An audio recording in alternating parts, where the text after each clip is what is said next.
होली के त्योहार से कई पौराणिक कथाएं जुड़ी हुई हैं। आइए आपको बताते हैं वो कौन कौन सी कहानियां हैं। भक्त प्रहलाद की भगवान विष्णु में आस्था की कहानी। भक्त प्रहलाद के पिता का नाम हिरण्यकश्यप था और वह स्वयं को भगवान मानता था। वह भगवान विष्णु का विरोधी था, जबकि भक्त प्रहलाद विष्णु के बहुत बड़े भक्त थे। उसने प्रहलाद को विष्णु भक्ति करने से रोका, लेकिन जब प्रहलाद नहीं माने तो उन्होंने प्रहलाद को मारने का प्रयास किया और इसके लिए उसने अपनी बहन होलिका से मदद मांगी।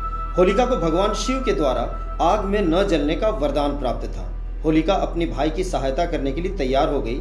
होलिका प्रहलाद को लेकर चिता में जा बैठी, लेकिन भगवान विष्णु की कृपा से प्रहलाद सुरक्षित रहे और होलिका जलकर भस्म हो गई। यह कथा इस बात का संकेत करता है कि बुराई पर अच्छाई की जीत अवश्य होती है। आज भी पूर्णिमा के दिन होली जलाते हैं और अगले दिन सभी एक दूसरे पर गुलाल, अबीर और तरह तरह के रंग डालकर होली का त्योहार मनाते हैं।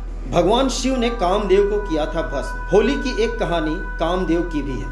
पार्वती शिव से विवाह करना चाहती थी, लेकिन तपस्या में लीन शिव का ध्यान उनकी ओर नहीं गया। ऐसे में काम के देवता कामदेव आगे आए और उन्होंने शिव पर पुष्पबाण चला दिया। तपस्या भंग होने से भगवान शिव को इतना गुस्सा आया कि उन्होंने अपनी तीसरी आंख खोल दी और उनके क्रोध की अग्नि में कामदेव भस्म हो गए। कामदेव के भस्म हो जाने पर उनकी पत्नी रति रोने लगी और शिव से कामदेव को जीवित करने की गुहार लगाई।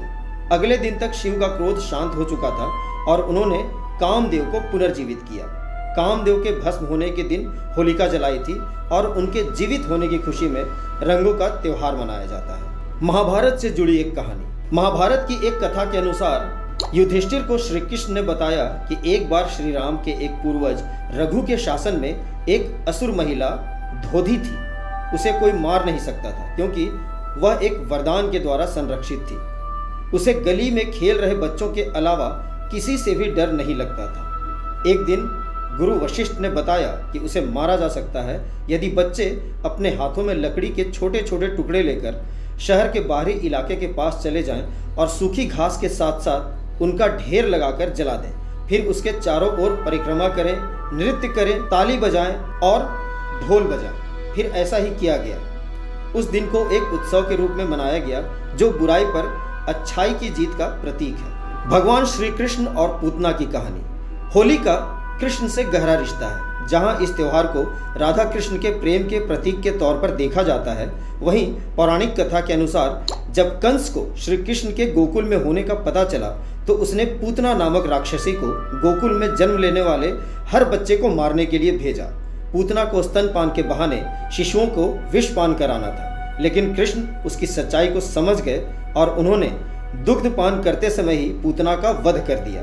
कहा जाता है कि तभी से होली पर्व मनाने की शुरुआत हुई। ब्रज की होली, मथुरा की होली, वृंदावन की होली, बरसाने की होली और काशी की होली पूरे भारत ही नहीं बल्कि विदेशों में भी मशहूर है। न्यूज अपडेट के लिए आप हमारे चैनल को सब्सक्राइब करें। आप हमें फेसबुक और इंस्टाग्राम पर भी फॉलो कर सकते हैं। बने रहे लगातार .in के साथ।